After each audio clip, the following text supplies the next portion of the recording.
today is open. How are you? How are you? Yes. Good seeing you.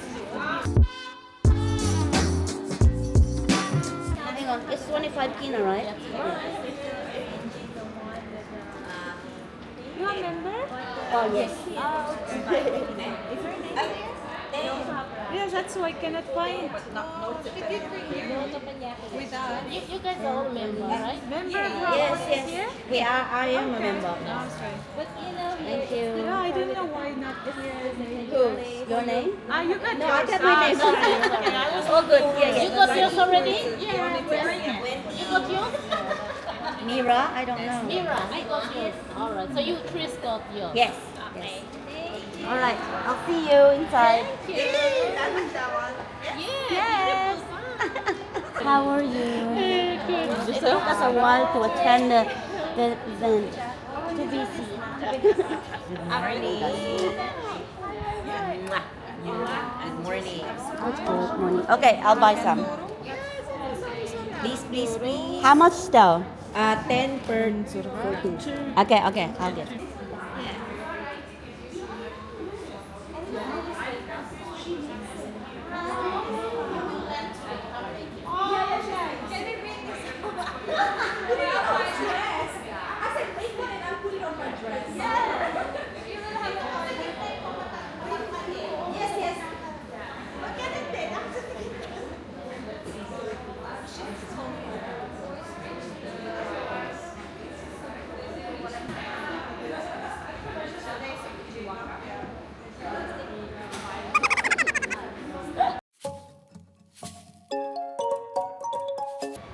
Okay. Hi guys. We are here at the All Nation again. So we'll be here for I think a 2 hour time period, and then after that, after this event, we'll be heading down to I think one of the restaurant, a Thai restaurant, to say goodbye to Michelle. Say goodbye to have last lunch with her together. She's gonna say goodbye to everybody. But anyway, come and join with us today. Come and join me today.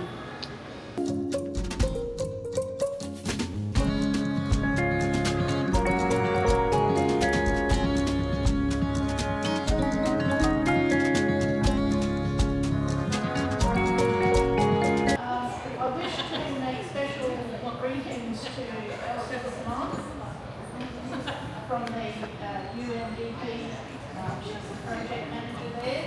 And our second speaker for today is Elizabeth PNG. And I apologise if I mispronounce people's names. From EcoFood. Welcome and thank you for joining us today. We look forward to your talks. We're here to dedicate today to the environment, hence the green clothing, and our tree of life in the background. Well, this year's theme is land restoration, desertification, and drought resistance, which you would, if you're Australian, would have very much appreciate. We're terrible with droughts. Up to 40% of the planet's land has been degraded, which is affecting half of the world's population. With that, I would very much like to invite today's speaker from the UNDP, Elise Simone, to step up and talk to us about her project.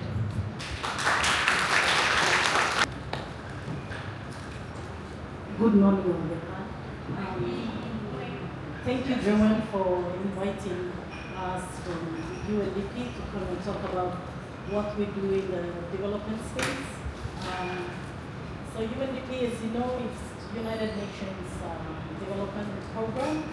Our mandate and targeted areas are environment and climate change, governance, social cohesion, and humanitarian support that we provide in the development space. So I will talk about my project specifically and get my colleague Chelsea to talk about, sorry, first and foremost, my name is Elsie Simeon. I work as the project manager for Good Pella Sonwara, Good Pella Business, investing in coral reefs and blue economy. I'm also the staff association president for UNDP and the smaller agencies. My colleague Chelsea Magina, she's the gender specialist for UNDP. So we are here to talk to you about how environment, climate change, and gender inclusion into the environment and climate change space. We also have June 7, I think, or 8, which is the World Oceans Day. So let me talk about what UNDP is doing in the space of tying finance, MSME, SME into women-focused groups in conservation. I've been with UNDP for 7 years, and I've worked under the Global Environment Facility projects. We're doing mostly protected areas, which is terrestrial. Now I've gone through this project, which is tied to the marine space. We realized that doing conservation in PNG is not easy. You need finance to the communities who are part of the conservation protected area. Trying to do conservation needs finance. So the same applies for marine space as well. So with the blue economy concept coming on board,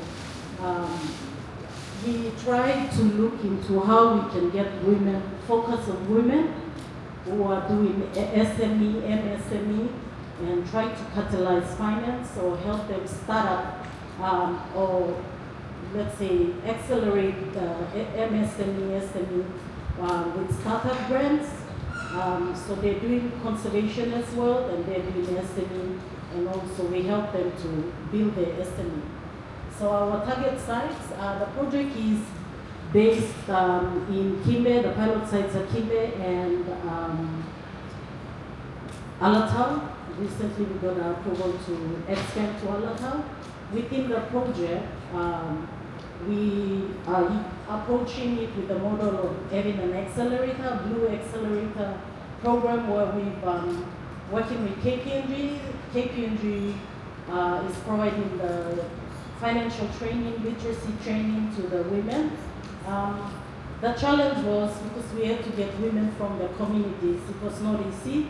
We did a lot of consultations with women leaders, women around Kinder Bay, women who are already doing MSME but not in a formal way. And we've identified businesses that we've finalized in May 15. We signed off the grants agreement to give them startup capital, and they will use the startup capital to do their businesses. In order to, we realized that Papua New Guinea is 17 mega diverse country in the world, which is a bigger variety of coral reefs here in Papua New Guinea. In Kimbe Bay alone, we have more than 800 species of coral reefs, and Kimbe Bay has been studied by scientists. There's a lot of data since the Nature Conservation Day. So we realized that from 2010 to now, the coral reefs have shrunk in size. This is basically of sedimentation washed into the ocean and increase in population and pressure from human activities. So we decided that identifying women-focused, reef-positive solution or businesses, bring them into the accelerator program, help them start up and build up and upscale the business. Challenge is trying to identify that, and we finally did. Now is to run with them. It's like babysitting. We have to fly in, fly out, sit with them, do mentor sessions, one-to-one, finance training with them. These are ladies from the community, remember. Literacy and this understanding the formal way of doing business is a big challenge. So we practically are on site in Kimbe, holding hands and walking through this with them. So we've come to a stage where we finalize the businesses. The businesses are unique in a way that they also have conservation measures and mitigation put in place. So they're just not doing business, but they have their conservation, like if they are running business, it's along the Kimbe Bay, so if they have their business in operation, what is it that they'll do that conserve the coral reef outside the areas that they are operating? So the business doing initiatives are fishing, aquaculture, like seaweed, growing prawns, breeding, mud crab, all that. We're not just looking at the marine space. Remember, sedimentation and whatever activities we do on the land washes down to the ocean and it affects the corals there. So we're doing aquaculture, fish pond, stuff like that. All these businesses that we identified that have the potential to scale up, we're working with these women. So that's basically what the project is about. We've signed 6 businesses, and now we're working with them. The challenge here, ladies, is we're working with ladies from communities. Understanding English is not our language, so most of the time we're interpreting and talking and talking to get them to understand what we're doing. They may know how to do business like any women here. Papua New Guinea women are not dominant in making decision or resource allocation. So there were some things we were mindful of. We wanted to make it women focused, but before we did that, we had to do a baseline gender analysis to understand what roles women and men play in the communities, what are their culture, their customs, how they make decisions. So we realized that in West New Britain, men dominate the space of making decisions when it comes to resources. So they make decisions on finance and everything, even though some parts of West New Britain are matrilineal, meaning women on the land, men still dominate the space. So our message is not to avoid violence or anything. Like you might empower the women financially and then they'll go up there and say, I have the money and I can do this, and it creates a social problem in terms of family, in the family space. So the messaging was, we are women focused, but we are inclusive of men as well. So they brought on their included men as well into the businesses. One of the businesses is run by a couple, men and women business. So we are inclusive of men. We're not. They said leave no one behind. So we need to keep up with the UN theme of leaving no one behind. So we realized that getting men into the space as well helps the women. So they work together to upscale and move the businesses. The business not only focus on women, it includes marginalized groups like youths, people with special needs. So we're looking at that. Those are all our targets that we need to meet and to satisfy the SDG 5 Sustainable Development Goals 5 and 16, which is to do with women and water and the ocean and actually financial inclusion. So I might go on about my project, but this is what we do. The good thing is UNDP empowers us female, and as Papua New Guinea nationals, we are very sensitive when we stand. It's not straightforward for us. We can go and stand in front of a community of people and having males there. Our culture rooms us to see the males stand in the meeting place and they talk. When we're back at home, even though we are educated, we may have our master's degree, we may have our PhD, but we know our place when it comes to our culture setting. But I'm privileged to work in an organization that's given us the space and are empowering us females, particularly for Papua New Guinea National. We're groomed in a way that we're able to bring these men and women into a space and able to stand there and talk to them. So yeah, it's just capacity building for our staff as well and trying to bring development to our people out there. It's sad that they really need access to services. I think we are privileged to be in this space to see that we are satisfied when we do bring development into our communities out there. Papua New Guinea is not Port Moresby. The most beautiful parts of Papua New Guinea is the most isolated places in PNG, and they're so beautiful. And I've been privileged to travel to these parts while working for UNDP.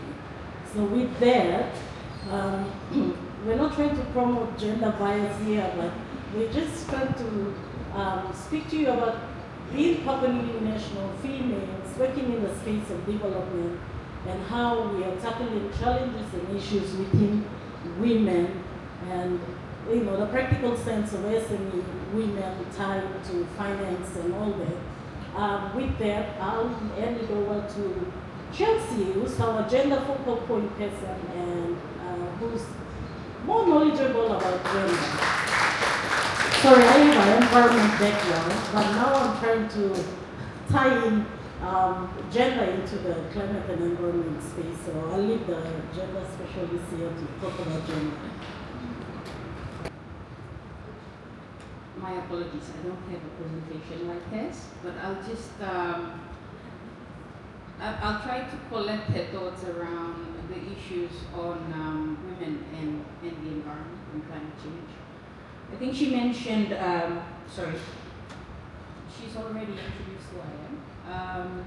Part of my role in UNDP involves working around targeted programs, and that would be around addressing gender-based violence, but more so to do with how gender-based violence mechanisms work within governance systems. So our partnerships are usually with the national government departments and down at the provincial levels. So that's where we work around gender-based violence. We also, UNDP also has work around women's economic empowerment and women in leadership, more to do with women in political participation. So those are some of the targeted work that we do, but we also work with ensuring that gender equality measures are integrated into all the other mandated areas that we work in. And one of those is the project that Elsie just spoke about, and that's about coral reefs. In the past, one of the things that we came across as UNDP is that to be able to have lasting change in conservation, we need to ensure that women are brought in and they are on board with the development challenges that are there to address them effectively. Without women, especially in Papua New Guinea, without women, change is usually short-lived. So when it comes to the population of Papua New Guinea, 50% of the population are women. And so women are the ones that can effectively influence change. However, in more cases, women are not brought to the table to make those decisions, to actively participate, to actively have their voices be heard. And so this is an area that we identified as a challenge, but an opportunity to work in. So the Coral Reefs Project is an example of learnings that we've come across, that we can support women in a way that we also support women so that they don't experience violence or they're not at risk of experiencing violence while we are supporting their economic empowerment. So through the course of the project, we've been able to see change because men are coming on board to actually move with this change. It's more positive when we get men to work with women, and then change progresses. When it comes to resources in Papua New Guinea, men are the ones that make the decisions. Men are the ones that go to the board meetings. Men are the ones that go to the markets to sell the goods.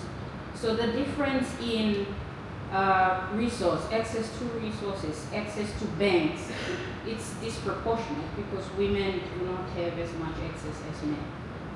So in this case, we are beginning to see a lot of good results. We have 6 very good micro to small and medium enterprises by women. We are hoping to see that through our support to these women's SMEs, we should be able to support them to become legitimate, funded companies run by women, owned by women. So these are some of the steps that we are looking at. Now in terms of, I think I mentioned a number of challenges. There are so many different challenges when you go down to the community level, here in Port Moresby or out in the provinces. But the main one is that the poverty level in the country is quite low. So you have issues around education and literacy for women. Men are the ones that are educated, not necessarily women. So if you're looking at trying to support women's economic empowerment initiatives in community, you have to start to address financial literacy, basic literacy classes for women, to actually bring them up to par to function at that level, to then introduce women's economic empowerment initiatives. So having to ensure that we make assessments is for us, it always works well. You need to understand the context in which the community is, to work with them, to then help them. If we were to introduce initiatives that are not owned by the community, there is a high chance that they will fail just over a month or so. So this is part of it's a great journey that we usually go through with the communities that we work with, but we're beginning to see a lot of promising results, especially with environmental protection and climate change. We have some projects in the Highlands that deal with climate change and climate resilience, but some of those projects have issues. They have gender issues as well. You may read the news and social media about social reacquisition related violence. Some of the reasons, underlying reasons around social reacquisition related violence is because of land and the lack of land. So you find that people use social reacquisition to actually push people, women, out of land. If women had to build, to plant a coffee patch, and somebody else wants the coffee patch, they could easily accuse this woman of sorcery and then get her out of the land and then claim the land. So there are all these underlying issues that's all like usually okay. So we try to ensure that at every step of our intervention, we look at the issues around how they impact on women, because they definitely impact on women very differently. Resources are used very differently. So ensuring that we try to look at opportunities for the community. We try to ensure as well that the issues for women are addressed and the issues for people that are marginalized are also addressed. Because at the end of the day, if you want holistic development to a certain community, you have to ensure that all those different groups of people, their issues are addressed. Thank you. Thank you.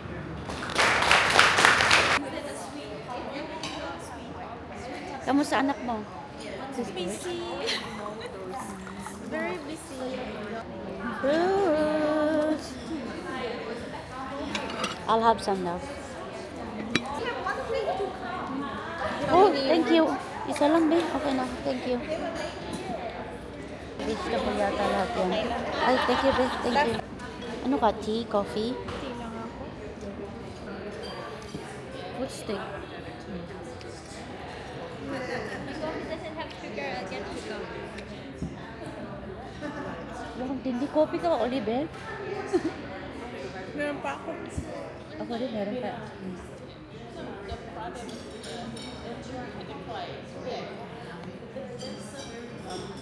You're not eating? Yeah, I'm gonna go now. Coffee is good, ladies. Okay. Thank you. Teka lang. Christina, ano secret mo? Ano? Bakit gumaganda ka? Bakit parang pabata ka ng pabata? Ano ka ba? Ano lang ha, very busy nga lola mo. Nagpalagay lang ako ng always print. Magpakulay na rin tayo. We should go do that. We go to sometimes. We have a schedule, right? Anak niya. The pogi. Sweet talaga ang anak niya. Well, it's all studying in the backyard. Sorry, I just wanted to give a brief introduction of myself, what I do, so, and then I'll take you on to where I am right now. Okay, you can, yes, thanks. So that's where I started, in the backyard, in church, and I used to work with Buklong Pikinini. I did one of my presentations here when I was with Buklong Pikinini a couple of weeks ago. no longer there. I have to focus on my designs. Sorry, next. Okay, so then on the designs, we're a Papua New Guinea national registered business, and it's Papua New Guinea owned. We are a fashion label that has been involved in the fashion industry since its establishment in 2013. I was one of the pioneering fashion designers in 2013 when Stella Runway came in place. I just wanted to go to we align our business label to 5 SDG pillars, which UNDP has mentioned about 5 pillars of people, prosperity, planet, peace, and partnership. What we do, we use our experience. Our experience is what we build on to empower others. We have a training program, training hub. I do run training programs on introduction to body measurement, pattern draft design, construction, and even textile printing as well. And we also have a community program where we go into the communities, rural communities, mainly working with youths and women in churches, church groups, and different associations. I do that for free. It's an initiative like giving back to the community. I can't give financially. So what I do is I give back my skill to the community to empower and upskill others who are able to create income, making use of the skills that we give to be trained with. So in line with SDG 11, making cities inclusive, safe, resilient, and sustainable, and SDG 5 is achieve gender equality and empower all women and girls. Our vision and mission is to be the hub that harnesses, supports, and promotes cultural, ethical, and sustainable fashion that leads to social and economic empowerment improvements in the community through exchange of knowledge, collaboration, and partnerships around sustainability practices for a sustainable community. And we have our values. We are people-centered approach to sustainability. We consider people, planet, and design of our work in diversity, and we focus on sustainable design, which considers quality of fabric, production process, and use. So basically, as a fashion designer, I do everything from sketch to the finished product itself. So this is some of the highlights of the achievements that I've took part in. I participated in not only Papua New Guinea but overseas as well, showcasing in different platforms. So those are just some of the some of the highlights of what these are just some of the shots that I've put in, so you have a fair idea of who I am, what I do, and what I'm about to present. So this is some of my collections. Lovely. Some of the outfits, some of participated in the PNG contest as well, just in some of the contestants. Okay, so this is where we are. We're coming into sustainable fashion, introducing eco-printing. Okay. These are some of my eco-printed products that I showcased in PNG Fashion Design Week in 2023, I think, last year. So this is one of my collections in 2021 when I first introduced my first collection working with turmeric dye, working with natural dyes, and leaves and plants. So these are the processes that I did. You can see there, that's croton, the purple like marble type of design. That's actually croton leaves. Croton leaves going around in the yards everywhere. So before I get more deeper into what I'm trying to talk about, I learned this when I was in Jakarta. So we were very fortunate to be in place where we took a trip with the ambassador of Indonesia to Papua New Guinea. Pa Henry took us in 2019 when we went to Indonesia for the trade expo. And knowing that a lot of our Papua New Guinea fashion designers are into textile printing, they do a lot of printings. And there's so much of printing, traditional prints everywhere you look around, everyone's and I wanted to be different. I wanted to try something different. I wanted to go into sustainable fashion. So while we were there, I saw how the Indonesian people were into eco-printing. And that just got into my bones, let me say. And I came back and started experimenting working with natural dyes, just doing it my own way because working with nature, there's no right and wrong. It's all about experimenting, and it's what you get out of it. The more you keep trying, the better you become. But you know, it's fun. It's a long process, but you know, when the designs come out, like you know, wow, you know, it brings a wow factor because every eco printing process is not the same. It's always different. I'm wearing one of my eco printed captains here that I've done, and I've had this for a couple of months. It doesn't wear away. Because you follow the process. So. Visa in US in September. I'll be showcasing my very first eco-printing designs, but done differently from what I showcased here in Papua New Guinea. So I'll be just experimenting, working with different types of styles and all of that. But I have some samples here. Joanne's going to go around. Open it? Just you. It looks like suman. Yeah, I know. Okay, you open it, guys. Go, Open go, it. Paige. You're the more artistic thing. Yeah, just suman. Yeah, the move. It just like suman in the move. Oh, this one is nice. There's a purple one. The inside you'll have to. Yeah, if you. Oh yeah, the shape of the The leaves are inside. See? Ah, they're inside. Marigold. Oh, Yeah. I see. And then basically, see how it's got the leaves wow. and see, look at this. If you peel it, you don't have the flower patterns. Oh, I want to take a picture. Oh, sorry, Judith. I'll just shine more light. Amazing. Yeah. Wow. Yeah, okay, let's say. This one is like Okay, perfect. it is the leaf. The print Wow. you want to see the other. Yung parang sa atin nagda-dye ng shirt, right? This one is, yeah. This one is different, yeah. It is more darker. This one has like a turmeric Yes. smell. The smell, yeah. Oh, different one. Different. This one is green. Baby, and then I'll carry on. Enquiries. Sold yesterday. Yeah, turmeric. Yeah. I like this color. Yeah, this one is nice. How about the other one? How many days? Kenapa? Rame ini ya. Iya.